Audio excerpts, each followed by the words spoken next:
अस्सलाम वालेकुम रहमतुल्लाह।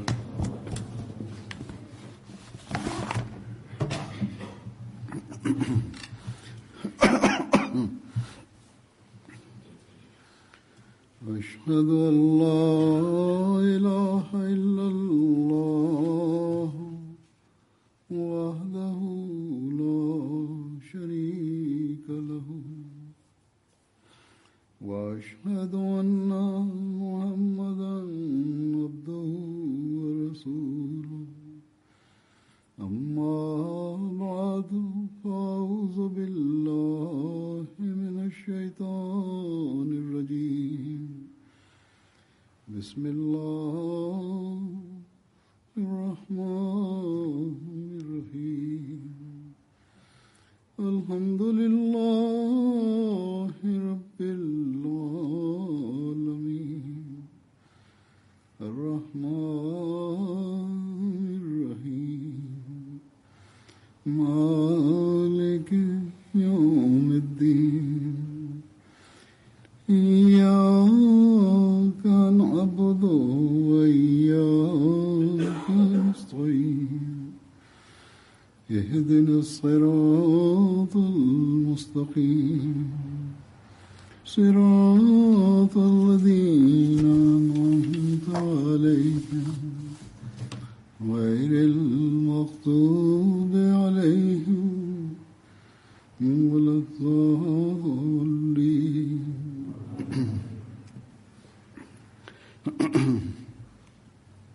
हिन ज़माने में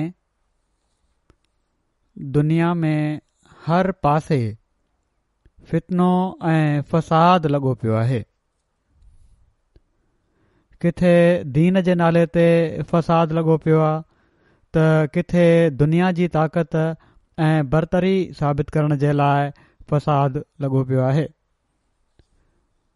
किथे गुरबत ऐं अमीरीअ जे मुक़ाबले जे करे फ़साद थिए पियो थो त किथे सियासी जमातुनि जा हुकूमती अख़्तियार संभालण जे लाइ फ़साद पैदा थियल आहे।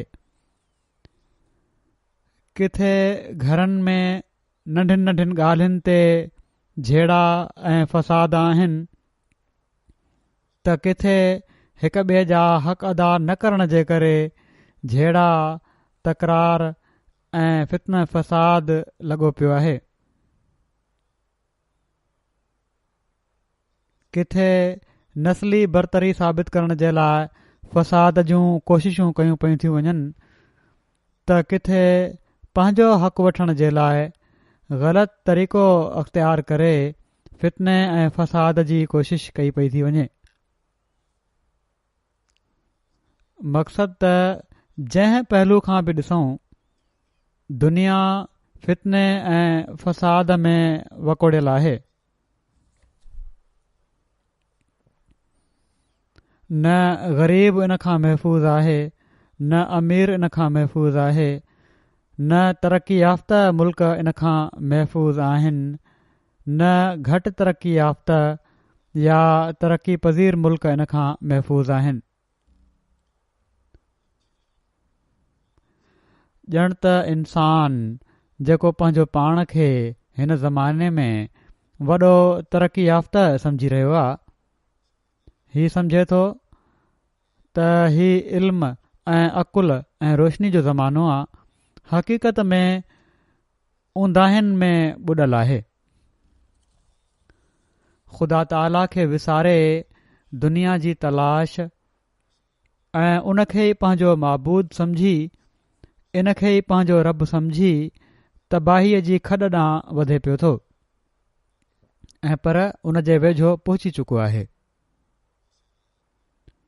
अहिड़े हालात में गैर मुस्लिम दुनिया जो दुनिया जी तेज़ चमक धमक में ॿुॾणु त कुझु हद ताईं इंसान सम्झी सघे थो, छो त उन्हनि जे दीन में त बिगाड़ पैदा थी चुको आहे।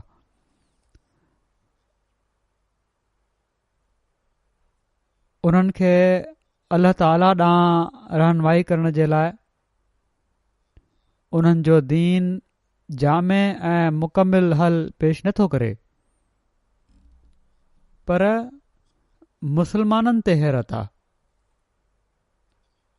जन वटि हिकिड़ो जामे ऐं मुकमिल किताब पंहिंजी असली हालत में मौजूदु आहे ऐं पोइ ख़ुदा ताला पंहिंजे वाइदे जे मुताबिक़ हिन ज़माने जे इमाम खे मोकिलियो आहे, जंहिं आलमनि जे पाण में इख़्तिलाफ़नि जे करे क़ुर शरीफ़ जे तफ़सीरनि में या दीन में जेके इख़्तिलाफ़ ऐं ग़लति रंग पैदा करे छॾियो हुआऊं उन जी इस्लाह करणी हुई। पर बजाए इन जे जो मुसलमान ख़ुदा ताला जे मोकिलियल हिन फ़िरिस्तादे जी ॻाल्हि ॿुधनि ऐं उन ॻाल्हि ॾांहुं अचनि जेका इख़्तिलाफ़ ऐं फ़साद ख़तमु करण वारी ॻाल्हि आहे, मुसलमाननि जी अक्सरियत दीन जे नाले ते फ़साद पैदा करण वारनि आलमनि जे पुठियां हली पई आहे ऐं उन्हनि जे पुठियां हली अल्लाह ताला जे तरफ़ां मोकिलियल जी ॻाल्हि ॿुधण लाइ तयारु न आहिनि। अल्लाह ताला त दुनिया जे फ़साद खे ख़तमु करण जे लाइ ऐं पाण में मुहबत ऐं भाईचारो पैदा करण जे लाइ ऐं ख़ुदा ताला खे सुञाणण जे लाइ हिकिड़ो इंतज़ाम कयो हो, पर मुसलमान इन तरफ़ तवजो ॾियण जे लाइ तयारु न आहिनि ऐं इहो ई सबबु आहे जो मुसलमान दुनिया हिन वक़्तु सभिनी खां वधीक फ़सादनि जे हवाले थी रही आहे। हिननि जा दीनी ऐं दुनिया वारा अॻुवाण उन्हनि खे उंदाहिनि में धिकनि पिया था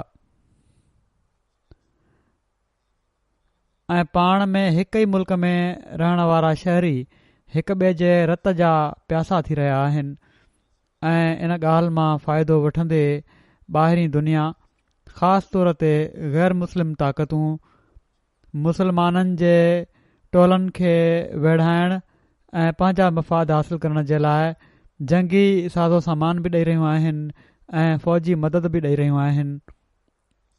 सो हीउ हिकिड़ो तमामु वॾो अलमियो आहे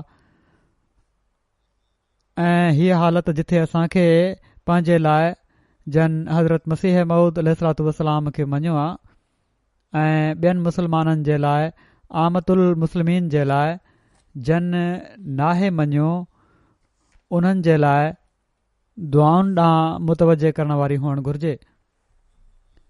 उते असांखे इन ॻाल्हि जी बि ज़रूरत आहे, इन तरफ़ तवजो जी बि ज़रूरत आहे त पंहिंजी अमली हालतुनि खे ओढ़ो बणायूं, पंहिंजी रूहानी हालतुनि खे अहिड़ो बणायूं जहिड़ो हज़रत मसीह मऊद अलैहिस्सलातु वस्सलाम असांखे ॾिसणु चाहिनि था। छो त जेकॾहिं असां जूं अमली हालतूं अहिड़ियूं न आहिनि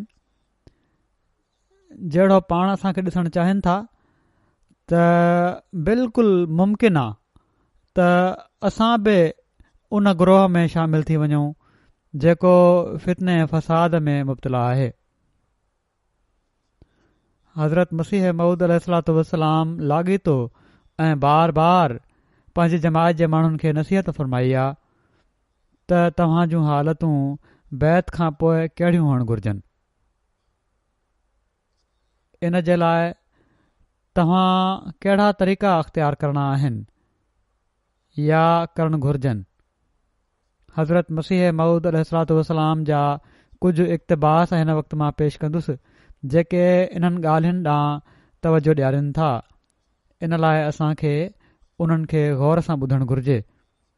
हीअ न सम्झो त पहिरियां बि केतिरा ई भेरा ॿुधी चुका आहियो या पढ़ी चुका आहियो, पढ़ी ऐं ॿुधी बि विसरी वेंदो अथव।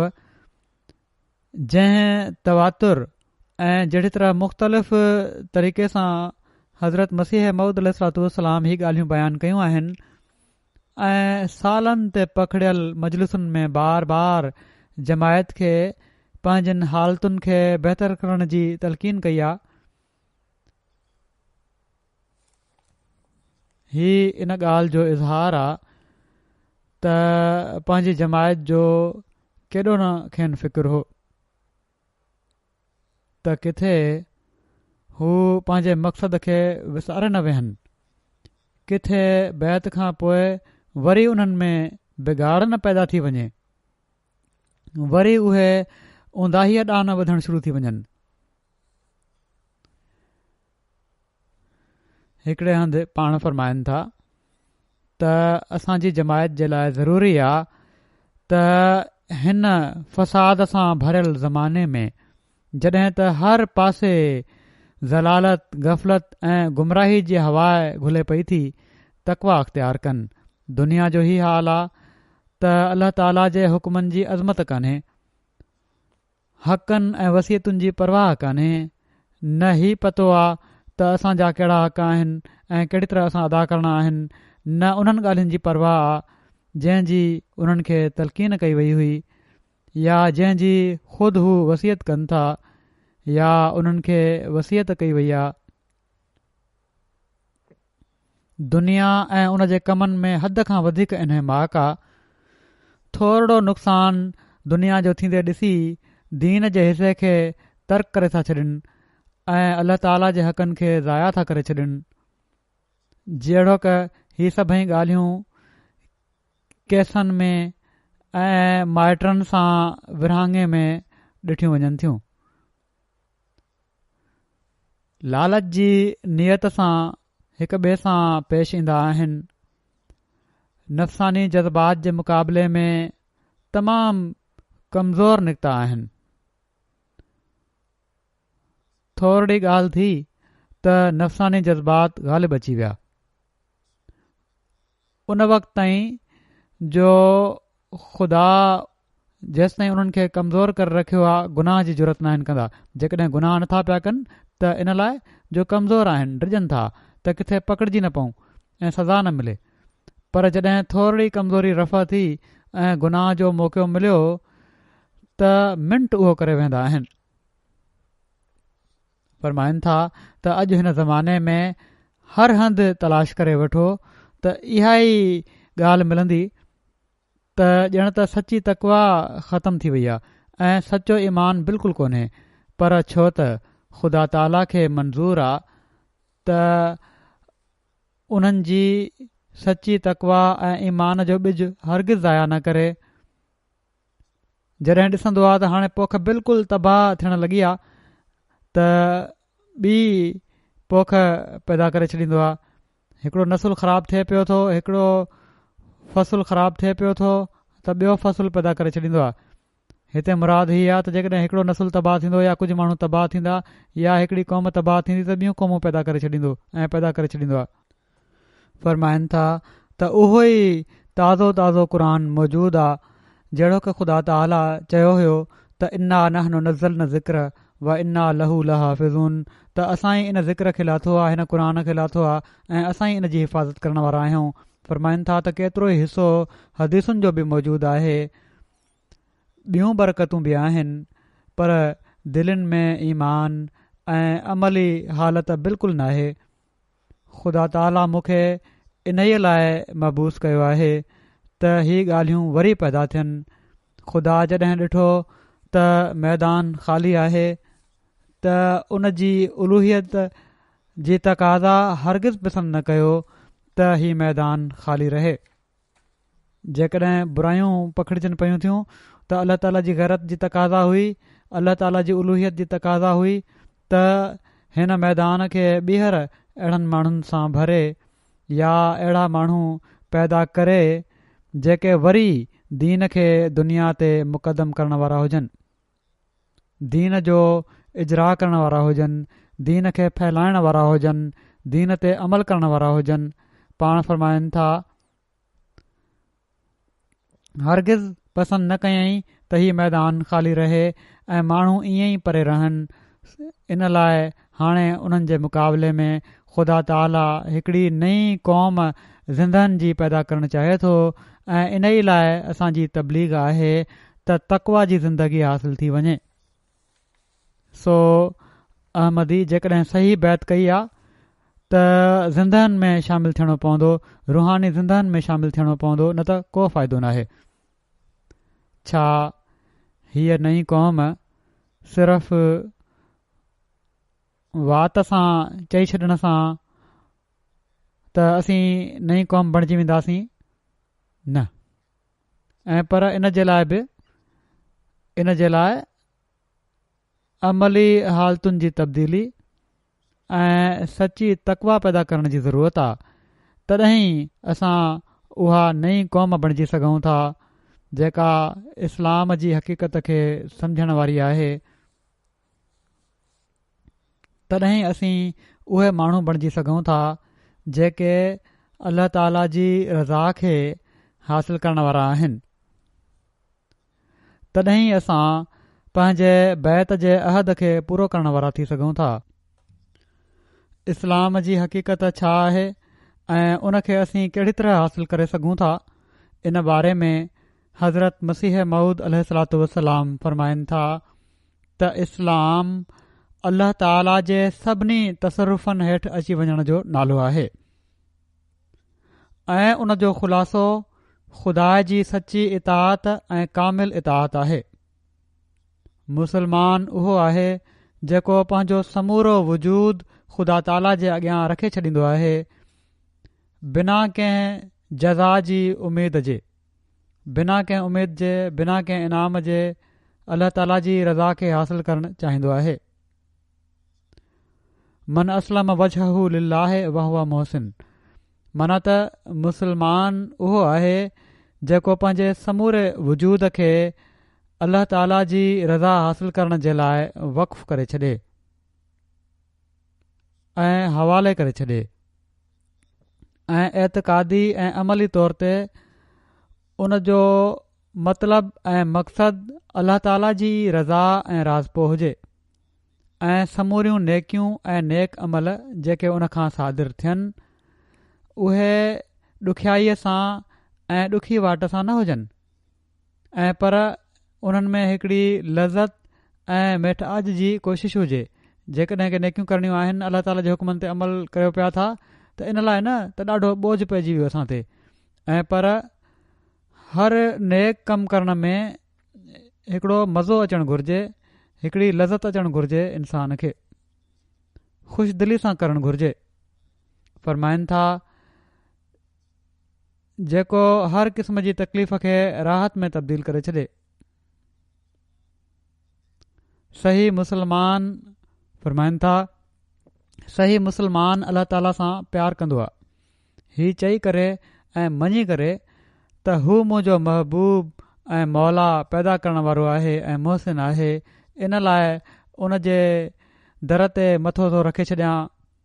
सचे मुसलमान खे जेकॾहिं चइजे त हिननि अमलनि जी जज़ा में कुझु बि नाहे ऐं न बेहिश्त आहे ऐं न दोज़ख आहे ऐं न आराम आहिनि ऐं न लज़तूं आहिनि, पोइ बि हू पंहिंजे नेक अमलनि ऐं अल्लाह ताला जी मोहबत खे हरगिज़ नथो छॾे सघे। हीअ आहे अल्लाह ताला सां ख़ालिस मोहबत जेका पाण पैदा करणु चाहिनि था, कंहिं अजर जे लाइ न, दोज़ख जे डप विचां न, जन्नत खे हासिल करण जे लाइ न, ऐं पर अल्लाह ताला जी ख़ालिस मोहबत हुअणु घुरिजे। तोड़े कुझु बि न मिले तॾहिं बि अल्लाह ताला सां मोहबत हुजे, छो त इन जूं इबादतूं ऐं ख़ुदा ताला सां तालुक़ ऐं उन जी फर्माबरदारी ऐं इताअत में गुम कंहिं जज़ा या अजर जे बुनियाद ते ऐं उमेद ते नाहे, ऐं पर हू पंहिंजे वजूद खे अहिड़ी शइ सम्झे थो जेका हक़ीक़त में ख़ुदा ताला जी सुञाणप, उन जी मोहबत ऐं इताअत जे लाइ बनाई वई आहे, ऐं को मतिलबु मक़सदु उन जो आहे ई न। इन लाइ हू पंहिंजी ख़ुदादाद ताक़तुनि खे जॾहिं हिननि मतिलबनि ऐं मक़सदनि में ख़र्च कंदो आहे त उन खे पंहिंजे सचे महबूब जो ई चहिरो नज़र ईंदो आहे। जॾहिं ख़ालिस थी करे अल्लाह ताला सां तालुक़ु पैदा कंदो त पोइ अल्लाह ताला जो चहिरो नज़र ईंदो आहे, पोइ सही तालुक़ु पैदा थींदो आहे। बेहिश्त ऐं दोज़ख ते उन जी असुलु नज़र नाहे हूंदी, ऐं पर अल्लाह ताला जी रज़ा ते नज़र हूंदी आहे। अल्लाह ताला जे इश्क में पंहिंजी हालत खे बयानु कंदे पाण फ़रमाइनि था, संदन पंहिंजी हालत छा आहे, चवनि था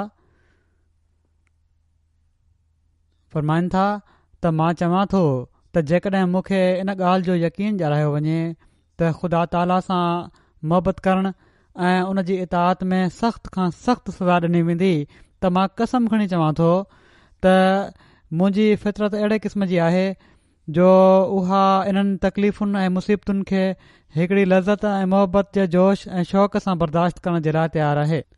ऐं बावजूदु अहिड़े यकीन जे जेको अज़ाब ऐं ॾुख जी सूरत में ॼाणायो वञे, कॾहिं बि ख़ुदा जी इताअत ऐं फ़र्माबरदारी खां हिकु विख ॿाहिरि निकिरण खे हज़ार ऐं पर तमामु घणे मौत खां वधी करे ऐं ॾुखनि ऐं तकलीफ़ुनि जो मजमूओ करार ॾिए थी। फ़रमाइनि था त हिकिड़ो सचो मुस्लमान ख़ुदा जे हुकुम खां ॿाहिरि थियणु पंहिंजे लाइ हलाकत जो सबबु सम्झंदो आहे। तोड़े उनखे उन नाफ़रमानीअ में केॾे ई सुख ऐं आराम जो वाइदो ॾिनो वञे। फ़रमाइनि था सो सचो मुस्लमान हुअण जे लाइ ज़रूरी आहे त अहिड़े क़िस्म जी फितरत हासिल कई वञे जो ख़ुदा ताला जी मुहबत ऐं इताअत कंहिं जज़ा ऐं सज़ा जे ख़ौफ़ ऐं उमीद जे करे न हुजे, ऐं पर फितरत जी तबई ख़ुसूसियत ऐं जुज़ो थी करे हुजे। पोइ उहा मुहबत उन जे लाइ हिकिड़ो बेश्त पैदा करे छॾींदी आहे ऐं सही बेश्त इहो ई आहे। को माण्हू बेश्त में दाख़िल नथो थी सघे जेसि ताईं हू इन वाट खे अख़्तियार नथो करे।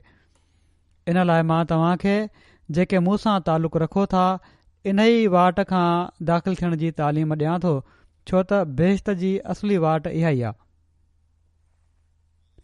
सो असांजे अल्लाह ताला सां ताल्लुक़ ऐं मुहबत जे बारे में हीअ उमेद ऐं तवक़ो आहे जेका हज़रत मसीह मऊद अलैहिस्सलातु वस्सलाम असां खां रखनि था। हज़रत मसीह मऊद अलैहिस्सलातु वस्सलाम इन ॻाल्हि खे वाज़े फ़रमायो आहे त अल्लाह ताला जे हुकमनि जी कामिल इताअत करणु ऐं सिर्फ़ु उन जी रज़ा खे हासिल करणु को सवलो कमु नाहे, पर ही अहिड़ो मामिलो आहे जंहिं जे लाइ भरपूर कोशिश करणु घुर्जे। तॾहिं अहमदी थियण जो मक़सदु बि हासिल थींदो। जीअं त पाण ख़ुदि ई ही सुवाल उथारियूं त छा इताअत हिकिड़ो सवलो कमु आहे, सवली ॻाल्हि आहे?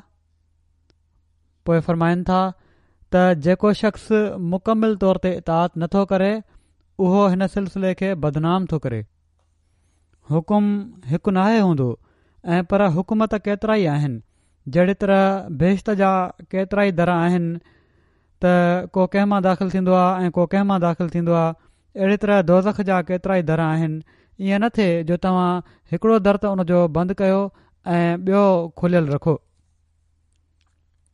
वरी पाण फ़रमाइनि था त यादि रखो सिर्फ़ु इस्म नवीसी सां को जमायत में दाख़िल नाहे थींदो, सिर्फ़ु नालो लिखाइण सां जमायत में नाहियो दाख़िल थींदा। जेसि ताईं हू हक़ीक़त खे पंहिंजे अंदरि पैदा न करे। पाण में मुहबत कयो, फ़रमाइनि था पाण में मुहबत कयो, हक़ तल्फ़ न कयो, हिक ॿिए जा हक़ न खाओ ऐं ख़ुदा जी वाट में दीवाने वांगुरु थी वञो त जीअं ख़ुदा तव्हां ते फ़ज़ुलु करे। इन खां ॿाहिरि कुझु नाहे। पाण वाज़े फ़रमायाऊं त ख़ुदा ताला जे फ़ज़ुल खे हासिल करण जे लाइ कामिल ईमान आणणु ऐं उन ते अमल करणु ज़रूरी आहे। इन जो अमली मिसाल ईअं ई आहे। पाण फ़रमाइनि था त जीअं वात सां सिर्फ़ु मिठाण या मिसरी चई छॾणु या मिठो मिठो चवण सां वात मिठो नाहे थी वेंदो जेसि ताईं मिठो खाइजे न। अहिड़ी तरह अल्लाह ताला जी मुहबत ऐं तौहीद जो ज़ुबानी इक़रार फ़ाइदो न ॾींदो जेसि ताईं अमली हिसो न हुजे।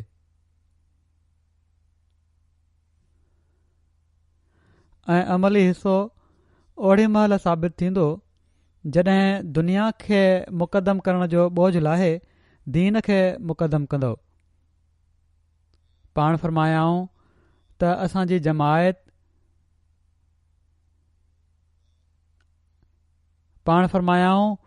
असांजी जमायत ख़ुदा खे ख़ुशि करणु चाहे थी त पोइ दीन खे मुक़दम कयो।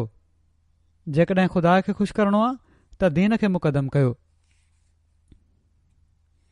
दीन तव्हांजी तरजीह हुअणु घुर्जे। पाण इंतज़ार फरमायाऊं त जेकॾहिं तव्हांजे अंदरि वफ़ादारी ऐं इख़लास नाहे त तव्हां कूड़ा आहियो ऐं अहिड़ी सूरत में दुश्मन खां पहिरियां उहो हलाक थींदो जंहिं में वफ़ादारी कान्हे। फरमाइनि था त ख़ुदा ताला फ़रेब नथो खाई सघे, उनखे धोखो नथो ॾेई सघिजे ऐं न को उनखे फ़रेब ॾेई सघे थो। तंहिं करे ज़रूरी आहे त तव्हां सचो इख़लास ऐं सिदक पैदा कयो।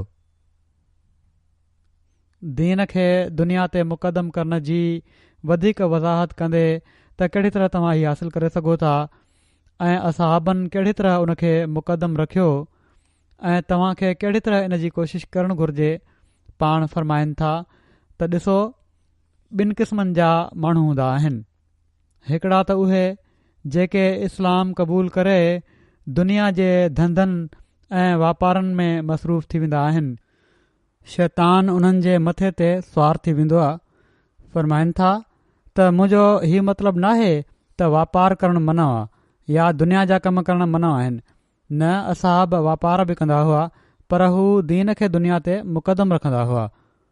उन्हनि इस्लाम क़बूल कयो त इस्लाम जे बारे में सचो इल्मु जेको यकीन सां उन्हनि जी दिलनि खे भरे छॾे उन्हनि हासिल कयो। इहो ई सबबु हुयो जो हू कंहिं मैदान में शैतान जे हमले सां न थिड़िया। शैतान उन्हनि ते हमिलो न करे सघियो, शैतान उन्हनि ते कंट्रोल न करे सघियो। दुनिया जा कम बि कंदा हुआ, पर अल्लाह ताला हमेशह यादि रहंदो हुन। को मामिलो उन्हनि खे सचाई जे इज़हार खां रोके न सघियो। पाण फरमायाऊं, मुंहिंजो मतिलबु इन मां सिर्फ़ ही आहे त जेके बिल्कुलु दुनिया जा ई बाना ऐं ग़ुलाम थी वेंदा आहिनि, ॼण त दुनिया खे पुॼींदड़ थी वेंदा आहिनि, अहिड़नि माण्हुनि ते शैतान पंहिंजो ग़लबो ऐं उन्हनि ते कंट्रोल करे वेंदो आहे। ॿिया उहे माण्हू हूंदा आहिनि जेके दीन जी तरक़ी जे फ़िक्र में हूंदा आहिनि। हीउ उहो गिरोह हूंदो आहे जेको हिज़बुल्लाह चवराईंदो आहे ऐं जेको शैतान ऐं उन जे लश्कर ते फ़तह हासिल कंदो आहे। माल छो त वापार सां वधंदो आहे, इन लाइ ख़ुदा ताला बि दीन जी तलब ऐं दीन जी तरक़ी जी ख़्वाहिश खे हिकिड़ो वापार ई करार ॾिनो आहे। जीअं त फरमाए थो, हल अदुल्लुकुम अला तिजारतिन तुंजीकुम मिन अज़ाबिन अलीम।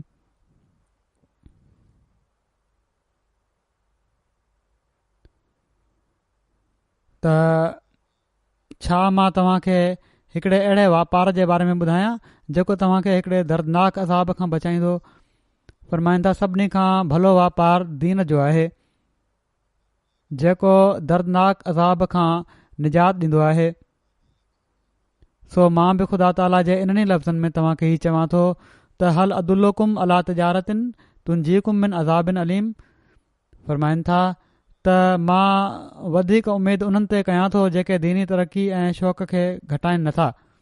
जेके इन शौक़ खे घटाइनि था, मूंखे खुटको हूंदो आहे त शैतान उन्हनि ते कंट्रोल न करे वञे। माना त जन में मुस्तक़िल मिज़ाजी कान्हे, पोइ दीन दुनिया ते मुक़दम नथो रही सघे।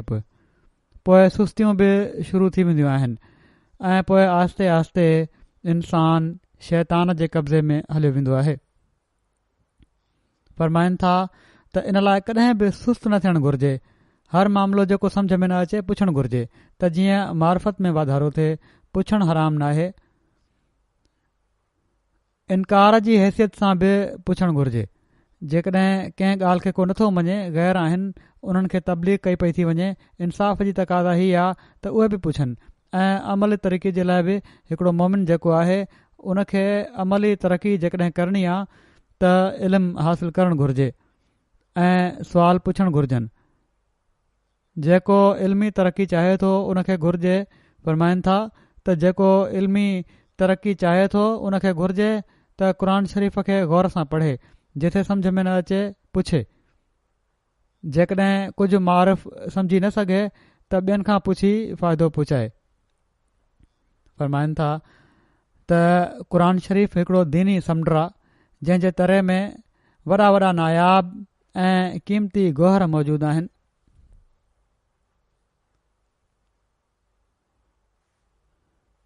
हिकिड़े मौक़े ते जमायत खे तक़वा जी अहमियत ते तवजो ॾियारींदे हज़रत मसीह मऊद अलैहिस्सलातु वस्सलाम फ़रमाइनि था, असांखे जंहिं ॻाल्हि ते मामूर कयो अथई उहा इहा ई आहे, माना त हज़रत मसीह मऊद अलैहिस्सलातु वस्सलाम खे जंहिं ॻाल्हि जे लाइ मोकिलियो अथई उहा इहा ई आहे त तक़वा जो मैदान ख़ाली पियो आहे। तक़वा हुअणु घुरिजे, हीअ न त तलवार खजे। तलवारूं न आहिनि खणणियूं, माण्हुनि जूं सिसियूं न आहिनि धार करणियूं। जो जहिड़ी तरह अॼुकल्ह कुझु तनज़ीमूं या दहशतगर्द गिरोह इस्लाम जे नाले ते कनि पिया था, ऐं पर दीन फैलाइणो आहे, दीन जी तबलीग करणी आहे, तरबियत करणी आहे। त तक़वा पहिरियां पंहिंजे अंदरि पैदा कयो। तक़वा हूंदी त सभई कम बि आहिस्ते आहिस्ते शुरू थी वेंदा। फ़रमाइनि था तलवार नाहे खणणी, हीअ हराम आहे। जेकॾहिं तव्हां तक़वा करण वारा हूंदव त सॼी दुनिया तव्हां सां गॾु हूंदी। सो तक़वा पैदा कयो। जेके माण्हू शराब पीअनि था या जंहिंजे मज़हब जे फ़र्ज़नि में शराब वॾो जुज़ आहे, उन्हनि जो तक़वा सां को तालुक़ु नथो थी सघे।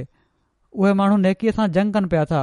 जेकॾहिं अलाह ताला असांजी जमायत खे अहिड़ी सुठी क़िस्मत ॾे ऐं उन्हनि खे तौफ़ीक़ ॾे जो हू बुराइनि सां जंग करण वारा हुजनि ऐं तक़वा ऐं तहारत जे मैदान में तरक़ी कनि, इहा ई वॾी कामयाबी आहे। ऐं इन खां वधी करे ॿी का शइ असराइती नथी थी सघे। तलवार सां जंग नाहे करणी, पहिरियां तक़वा पैदा करण जे लाइ पंहिंजे नफ़्स सां जंग करणी आहे, पोइ ॿियनि खे बि इंसान पैगाम पहुचाए सघे थो। ऐं इन सां माण्हू पोइ नाराज़ बि न थींदा। फ़रमाइनि था हिन वक़्तु सॼी दुनिया जे मज़हबनि खे ॾिसी वठो त असुल मक़सदु जेको तक़वा आहे उहो गुम आहे, ऐं दुनिया जी वजाहतुनि खे ख़ुदा बणायो वियो आहे।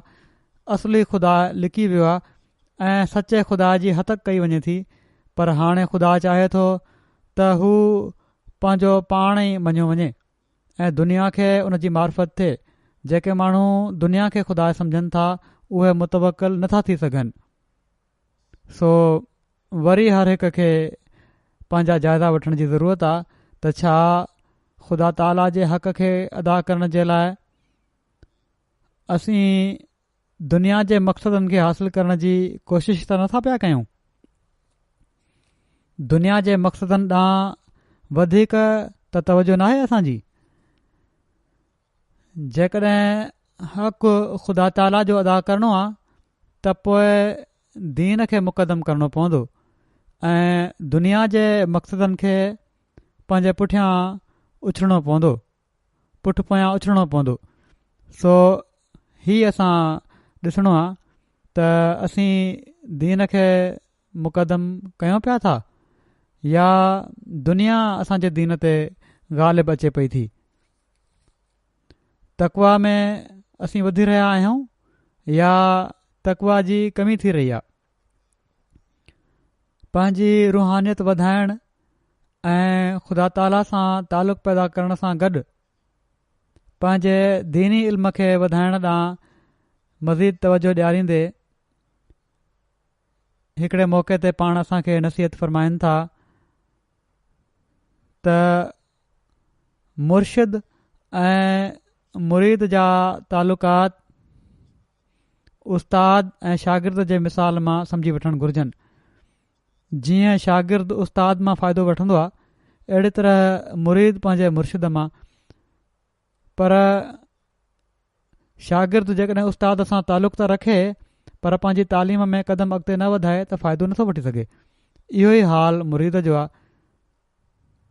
सिर्फ़ु उस्ताद सां या पंहिंजे टीचर सां हिकिड़ो स्टूडेंट तालुक़ु रखे थो, उनखां वाक़िफ़ु आहे ऐं इल्मु नथो पियो हासिल करे या उन जी ॻाल्हियुनि ते अमल नथो पियो करे त फ़ाइदो नथो वठी सघे। अहिड़ी तरह पाण फ़रमायाऊं त मुरीद ऐं मुर्शिद जो तालुक़ु आहे। सिर्फ़ु हीउ चई छॾणु त मुंहिंजो तालुक़ु आहे, उहो फ़ाइदो नथो वठी सघे जेसि ताईं उन्हनि ॻाल्हियुनि ते अमल न कंदो जेके तव्हां खे चयूं वञनि थियूं। पाण फरमायाऊं, सो हिन सिलसिले में तालुक़ु पैदा करे पंहिंजी मार्फत ऐं इल्म खे वधाइणु घुर्जे। हक़ जे तालिब खे हिकिड़ी जॻह ते पहुची हरगिज़ बेजी न वञणु घुर्जे, न त शैतान लईन ॿिए पासे लाहे छॾींदो। जीअं बीठल पाणी में धप पैदा थी वेंदी आहे, पाणी बीठो रहे कुझु वक़्तु त पोइ उन में धप पैदा थी वेंदी आहे, अहिड़ी तरह जेकॾहिं मोमिन पंहिंजनि तरक़ियुनि जे लाइ कोशिशि न करे त हू किरी पवंदो आहे।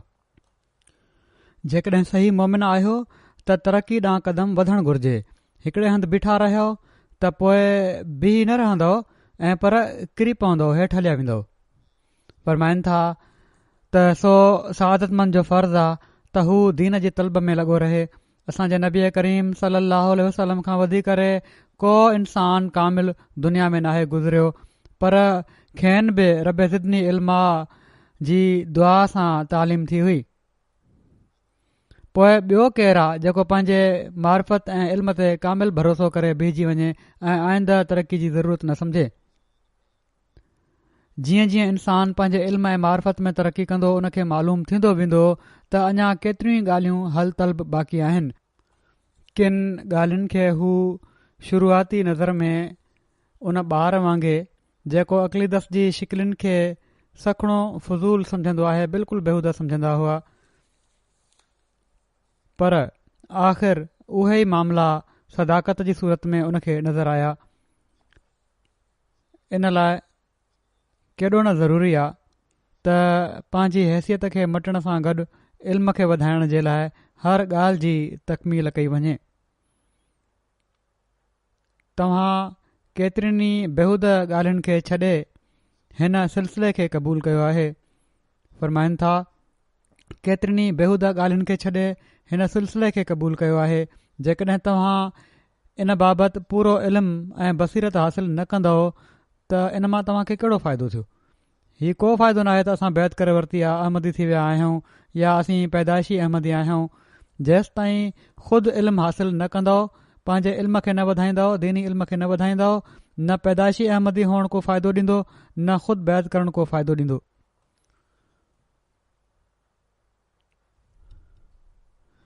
फरमाइनि था, तव्हां जे यकीन ऐं मार्फत में ताक़त कीअं पैदा थींदी जेकॾहिं इल्मु न वधायुव त।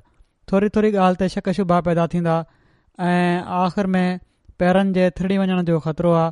केतिरा ई माण्हू जेके पोइ ते हटी वेंदा आहिनि, या जिन खे एतिराज़ पैदा थी वेंदा आहिनि, या जेके सिर्फ़ु इन लाइ के माण्हू अहमदियत या दीन ते क़ाइमु हूंदा आहिनि त असांजा मिट माइट अहमदी आहिनि, उन्हनि खे को फ़ाइदो न आहे। जेकॾहिं हू इल्मु हासिल कनि त जेतिरा शक शुबा आहिनि उहे ख़तमु थी सघनि था ऐं पोइ पेर न थिड़ंदनि, पोइ शैतान हमिलो न कंदो।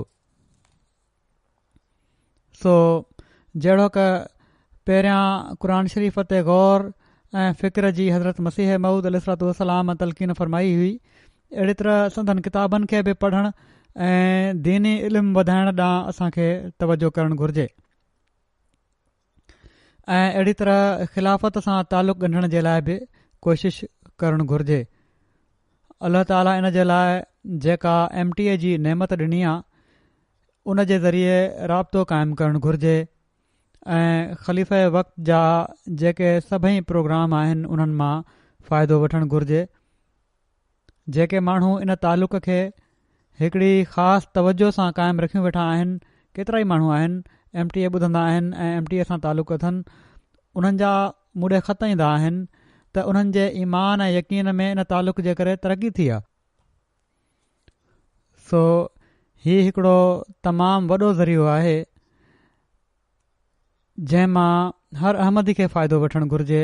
पाण में मुहबत ऐं प्यार करणु ऐं हिक ॿिए जी तकलीफ़ खे समुझणु ऐं हिक ॿिए जा हक़ अदा करण ॾांहुं तवजो ॾियारींदे पाण फ़रमाइनि था त असुलु ॻाल्हि हीअ आहे त अंदरे तौरु सॼी जमायत हिकु दर्जे ते नाहे हूंदी।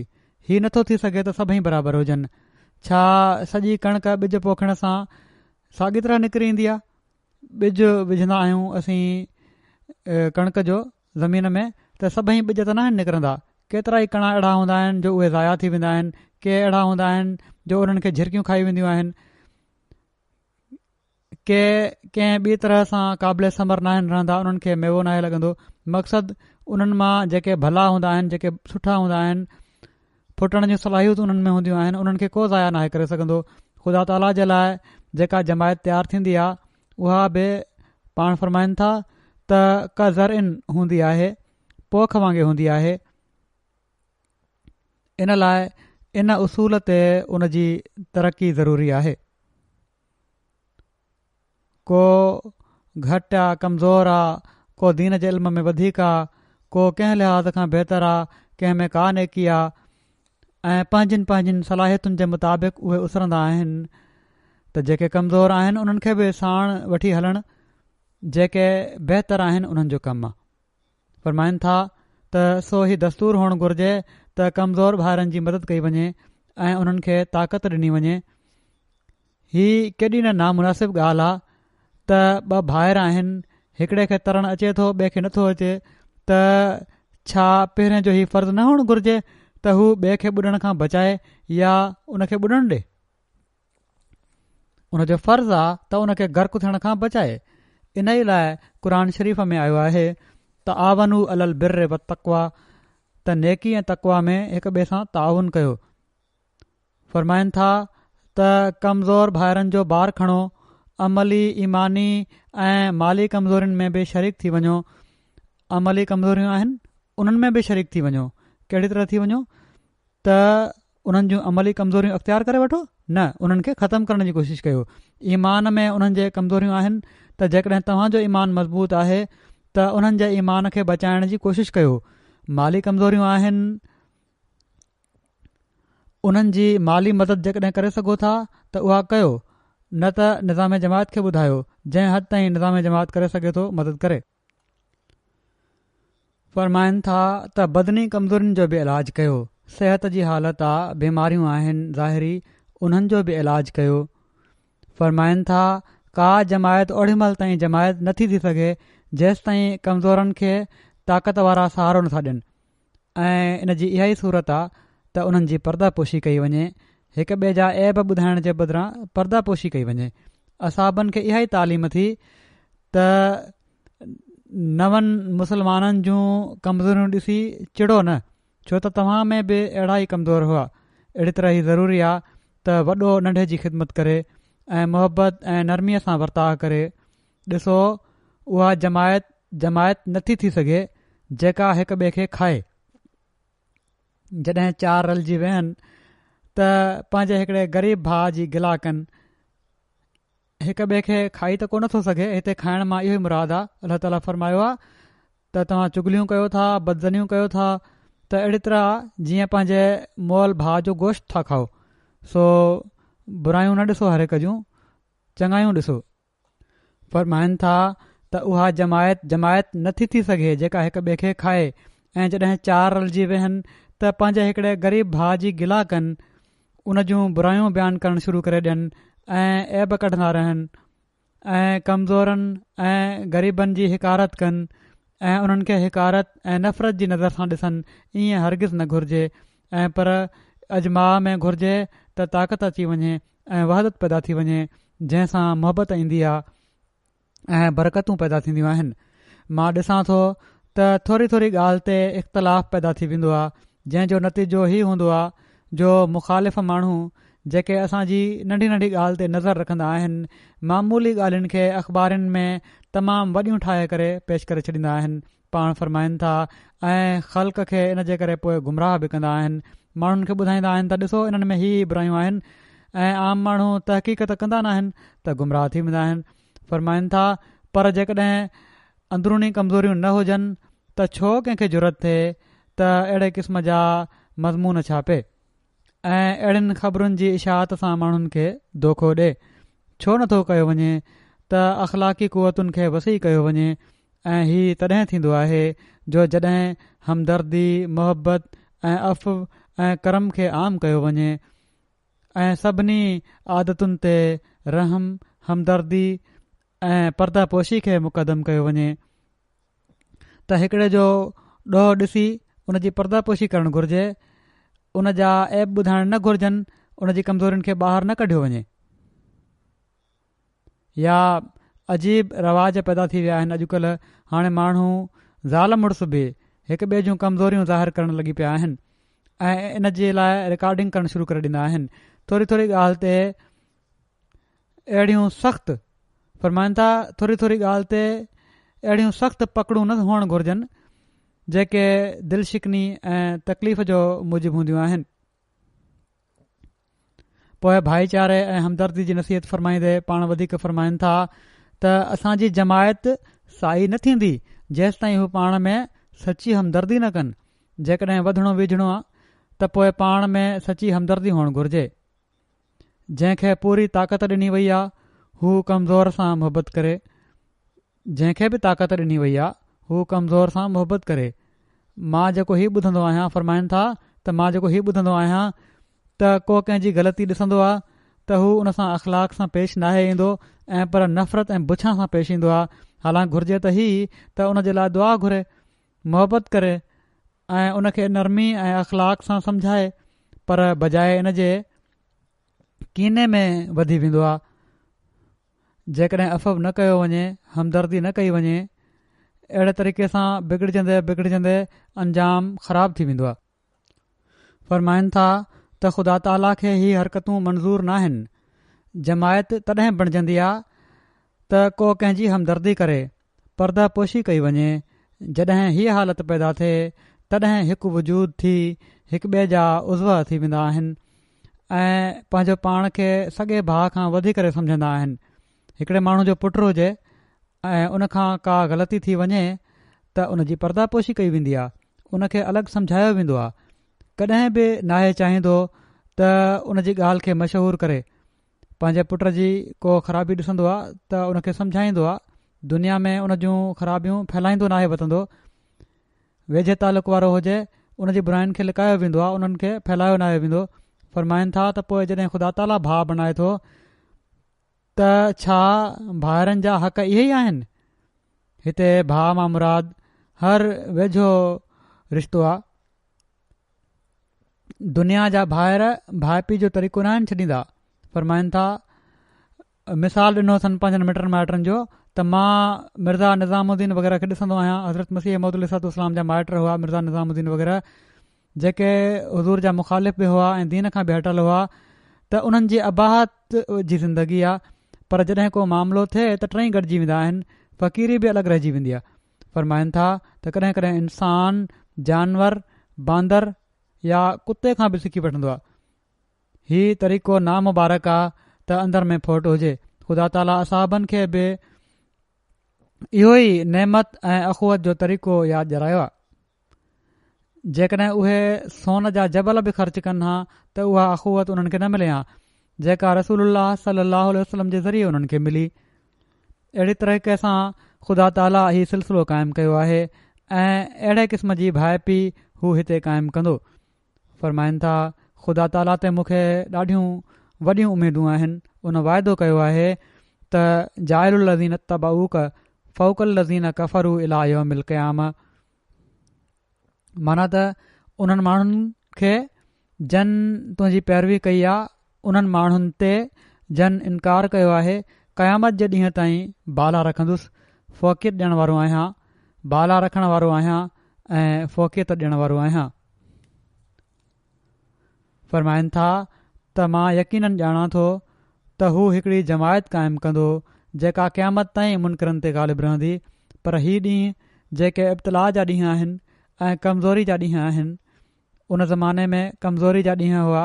अॼुकल्ह वरी ख़ासि तौर ते पाकिस्तान में अहमदिन खे इन ॻाल्हि ते नज़र रखणु घुरिजे त हीअ जेके उन्हनि जा हालात आहिनि कमज़ोरीअ जा, हुकूमत बि ऐं क़ानूनी इदारा बि ऐं इंतिज़ामिया बि उन्हनि जे ख़िलाफ़ु पहिरियां खां वधी करे हरकतूं कनि पिया था। हिननि ॾींहंनि में ख़ासि तौर ते पंहिंजनि हालतुनि में तब्दीली पैदा करण जी कोशिशि कनि।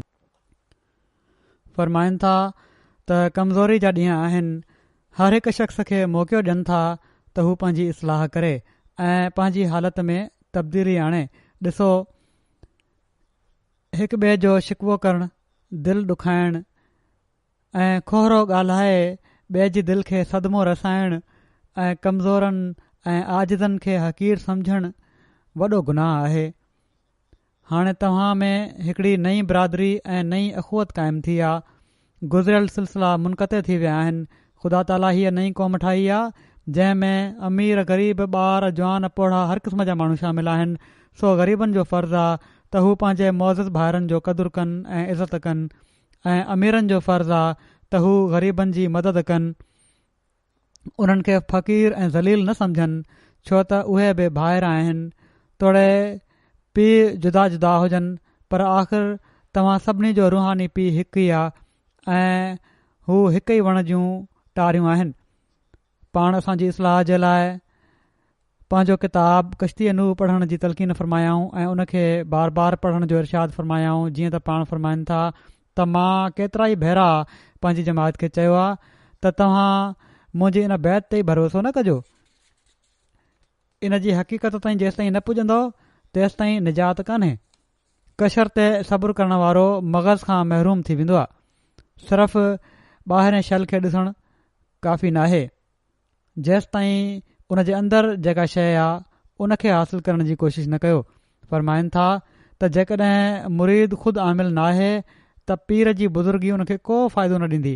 जॾहिं को तबीब कंहिंखे नुस्ख़ो ॾे ऐं हू नुस्ख़ो वठी जारे में रखे छॾे त उन खे हरगिज़ फ़ाइदो न थींदो।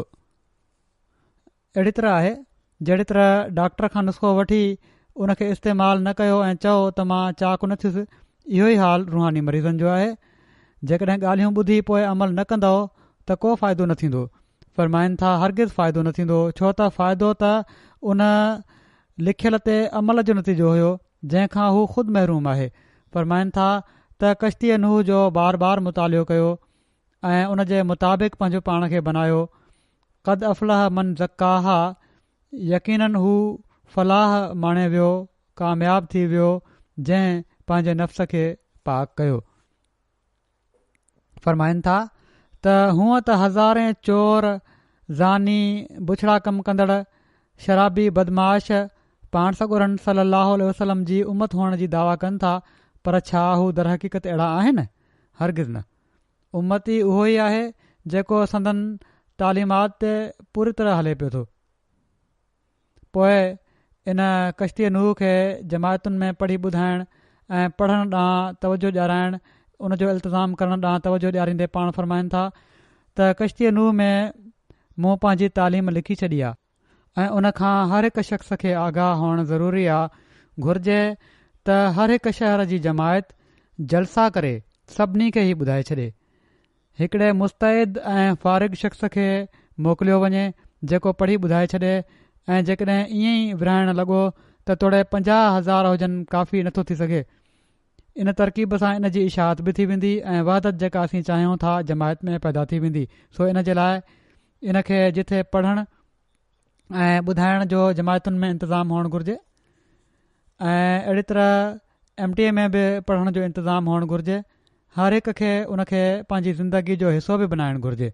पाण बि पढ़णु घुरिजे ऐं इन ते अमल करण जी बि कोशिशि करणु घुरिजे। बुराइनि खां बचण जी तलक़ीन ऐं सही अहमदी जी निशानी बयानु कंदे पाण फ़रमाइनि था त तव्हांजो कमु हाणे ई हुअणु घुरिजे त दुआउनि ऐं इस्तिग़फ़ार ऐं अल्लाह ताला जी इबादत ऐं नफ़्स जे तज़किये ऐं तस्फ़िया में मशगूल थी वञो। अहिड़ी तरह पंहिंजो पाण खे मुस्तहिक बणायो ख़ुदा ताला जी इनायतुनि ऐं तवजुहात जो, जन जो उन वाइदो फ़रमायो आहे। जेतोणीकि ख़ुदा ताला जा मूं सां वॾा वॾा वाइदा आहिनि ऐं पेशिन गोयूं आहिनि जंहिंजे बारे में यकीन आहे त उहे पूरियूं थींदियूं, पर तव्हां खाम खां इन्हनि ते मगरूर न थी वञो। हर क़िस्म जे हसद, कीने, बुग़्ज़, गिला ऐं वॾाई ऐं तकबुर ऐं फिस्को फुजूर जी ज़ाहिरी ऐं बातनी वाटुनि ऐं कसल ऐं ग़फ़लत खां बचो ऐं चङी तरह यादि रखो त अंजामकार हमेशह मुतक़िन जो हूंदो आहे। जीअं अल्लाह ताला फ़रमाए थो वल आक़िबतु लिल मुतक़ीन, इन लाइ मुतक़ी बणजण जो फ़िक्र कयो। अंजाम मुतक़िन जो ई आहे। अल्लाह ताला असांखे सचो अहमदी बणजण ऐं संदन तालीमात ते हलण जी तौफ़ीक़ अता फ़रमाए। ख़ुदा ताला जो हक़ अदा करण वारा बि हुजूं ऐं उन जी रज़ा खे हासिल करण वारा बि हुजूं, पंहिंजी अमली इस्लाह करण वारा बि हुजूं, पंहिंजे इल्म में वाधारे ॾांहुं तवजो ॾियण वारा बि हुजूं ऐं अल्लाह ताला जे बाननि जा हक़ अदा करण वारा बि हुजूं। हिननि ॾींहनि में ख़ासि तौर ते पहिरियां बि मूं इशारो कयो, पाकिस्तान जे हालात जे बारे में बि दुआ कयो ऐं पाकिस्ताननि खे पाण बि पंहिंजे बारे में ऐं पंहिंजे लाइ ॾाढी दुआ करणु घुरिजे। अल्लाह ताला उन्हनि खे बि हर शर खां महफ़ूज़ रखे। उमूमी तौर ते मुल्क अंदरि बि जेको फ़साद बर्बाद थी वियो आहे ॿीहर मुल्हनि जे करे, अल्लाह ताला उन्हनि जे शर खां मुल्क खे बि महफ़ूज़ रखे। आम तौर ते दुनिया जे लाइ बि दुआ कयो। तमामु तेज़ी सां ही हाणे जंग ॾांहुं वधी रहिया आहिनि। रूस ऐं अमरीका ॿई तयारियुनि में मसरूफ़ आहिनि। असल में त ही पंहिंजी बरतरी साबित करणु चाहिनि था ऐं नालो हीउ आहे त असां मज़लूमनि खे हक़ ॼाराइणु चाहियूं था। असल में त ही मज़लूमनि खे हक़ ॼाराइण जे नाले ते, जंहिंमें मुसलमान मुल्क शामिल आहिनि, मुसलमान मुल्कनि खे तबाह करणु चाहिनि था। सो अल्लाह ताला मुसलमाननि खे बि अक़ुल ॾे ऐं ही हिननि माण्हुनि खां मदद हासिल करण जे बदिरां पाण पंहिंजा फ़ैसिला करण वारा थियनि, पंहिंजे अवाम जा हक़ अदा करण वारा थियनि, अवाम पंहिंजी हुकूमत जा हक़ अदा करण वारो थिए ऐं ही दहशतगर्द ग्रुप जेके इस्लाम जे नाले ते हरकतूं कनि पिया था, अल्लाह ताला उन्हनि जी बि पकड़ करे ऐं ॿिन्ही धुरियुनि खे अक़ुल ऐं समुझ ॾे ऐं सभिनी खां वधीक करे त ही ज़माने जे इमाम खे मञण वारा थियनि। छो त इन खां बिना हाणे ॿी का वाह कान्हे त ही बची सघंदा या हिननि जो कंहिं बि सूरत में बका आहे। अल्लाह ताला हिननि खे अक़ुल ॾे ऐं मुसलमान हिननि ज़ुल्मनि जो हिसो बणजण जे बदिरां इस्लाम जी सही तालीम जे मुताबिक़ मुहबत ऐं प्यार ऐं भाईचारे जी तालीम खे आम करण वारा थियनि ऐं अल्लाह ताला जो हक़ अदा करण वारा थियनि।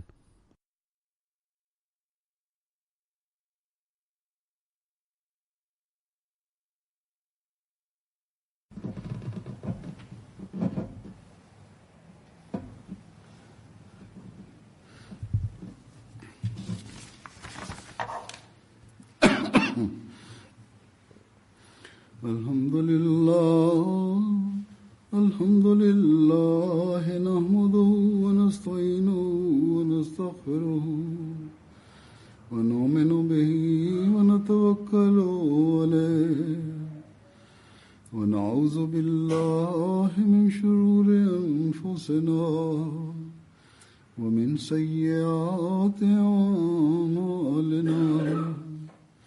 मन यहदिहिल्लाहु फला मुदिल्ल लहु वमन युद्लिल फला हादिय लहु वनशहदु अल्ला इलाहा इल्लल्लाह वनशहदु अन्ना मुहम्मदन अब्दुहु व रसूलुहु।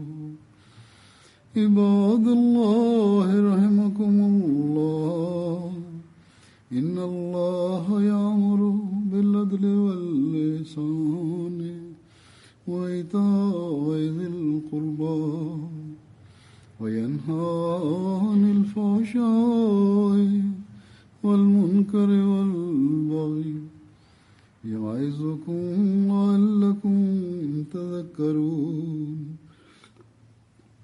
उज़्कुरुल्लाह यज़्कुरुकुम वदूहु यस्तजिब लकुम वलज़िक्रुल्लाहि अकबर।